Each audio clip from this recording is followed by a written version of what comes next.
अगर आप बाइबल काल के यरूशलेम नगर में जा सकते तो सबसे बड़ी चीज जो आप देखते वह होता मंदिर। इस सुंदर भवन की परिकल्पना राजा दाऊद ने की थी और इसका निर्माण राजा सुलेमान ने किया था। उनका विश्वास था कि यह जगत के परमेश्वर का घर था। रुकिए, मैं सोचती थी कि परमेश्वर का घर स्वर्ग में है। मंदिर का उद्देश्य यह था कि वह ऐसा स्थान हो जो पृथ्वी पर परमेश्वर के स्वर्गीय घर का प्रतिरूप हो। मंदिर वह स्थान है जहाँ परमेश्वर रहते हैं और जहाँ से वह संपूर्ण सृष्टि पर राजा बनकर राज्य करते हैं। यह तो बढ़िया बात है, पर मंदिर का बनाने वाला सुलेमान भी जानता था कि जगत के परमेश्वर इसमें समा नहीं सकती। सही कहा ना? हाँ, यह भवन तो सिर्फ एक प्रतीक था। यह इस तथ्य की ओर इशारा करता था कि समस्त सृष्टि परमेश्वर का मंदिर है और वास्तव में बाइबल का पहला पृष्ठ यानी उत्पत्ति 1 इसी बारे में है। सच में? क्या वह कहता है कि सृष्टि परमेश्वर का मंदिर है? उसे यह कहने की जरूरत नहीं है, क्योंकि पूरी कहानी यही दर्शाती है। उत्पत्ति 1 में परमेश्वर ने अंधकार में बेडोल पृथ्वी में से एक व्यवस्थित संसार की रचना की। उन्होंने यह रचना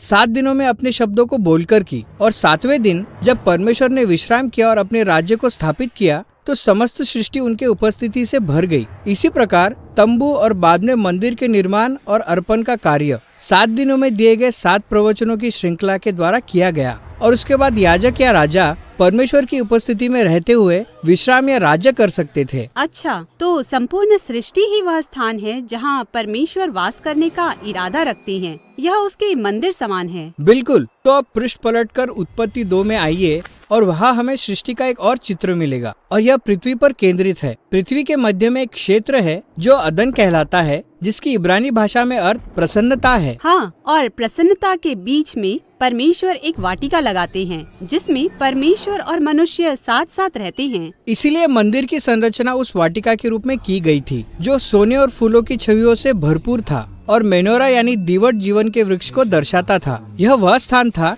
जहाँ परमेश्वर अपने लोगों के साथ वास करते थे। ओह, समझी। और इस पर भी ध्यान दीजिए, मंदिर में इजरायली याजकों और लेवियों को परमेश्वर की उपस्थिति में रहते हुए काम करना था और मंदिर की देखभाल भी करनी थी। यह बिल्कुल वही कार्य है जो अदन की वाटिका में मनुष्यों को सौंपा गया था। तो यह मनुष्य सबसे पहले याजक थे, पर परमेश्वर के साथ राज्य करने के बजाय वे अपनी ही शर्तों पर राज्य करना चाहते थे।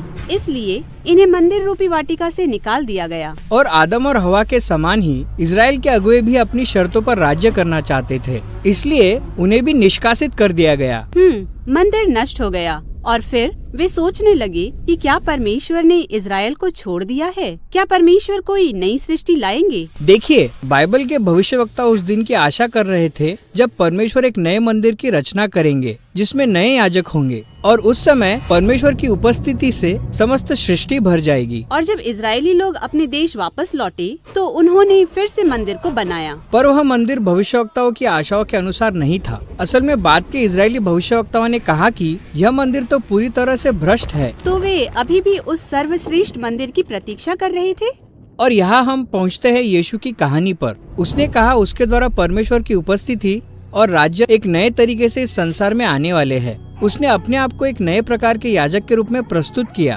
पर यीशु तो याजक नहीं था और न वह मंदिर में काम करता था। बिल्कुल सही। यीशु ने कहा कि उसके जीवन, मृत्यु और पुनरुत्थान के द्वारा परमेश्वर अपनी उपस्थिति, अपना विश्राम और राज्य संसार में ला रहा है। यीशु यह दावा कर रहा था कि वह सच्चा मंदिर है और यह मंदिर विस्तृत होकर सारी सृष्टि को अपने में शामिल कर लेगा। यह तो वास्तव में बहुत बड़ा दावा है और यह बढ़ता ही गया। यीशु ने अपने जी उठने के बाद कहा कि परमेश्वर की उपस्थिति उसके चेलों के मध्य में है और उनके साथ वास करने के लिए आएगी, जिसके कारण वे छोटे छोटे मंदिरों के समान हो जाएंगे। वे ऐसे समुदाय बनेंगे जहाँ परमेश्वर विश्राम और राज्य करता है। बिल्कुल सही। कलीसिया को लेकर बाइबल का यह दर्शन है, जहाँ उसका वर्णन मंदिर के रूप में किया गया है। कोई भवन नहीं, पर लोग। हाँ, जैसे पतरस कहता है, तुम भी आप जीवते पत्थरों के समान आत्मिक घर बन जाते हो ताकि उसमें परमेश्वर का आत्मा निवास कर सके। तो कहानी के अंत में क्या हमें कभी कोई नया साकार मंदिर मिला? नहीं, वैसा तो नहीं। हमें जो दिखाई देता है वह है एक नया विश्वरूपी मंदिर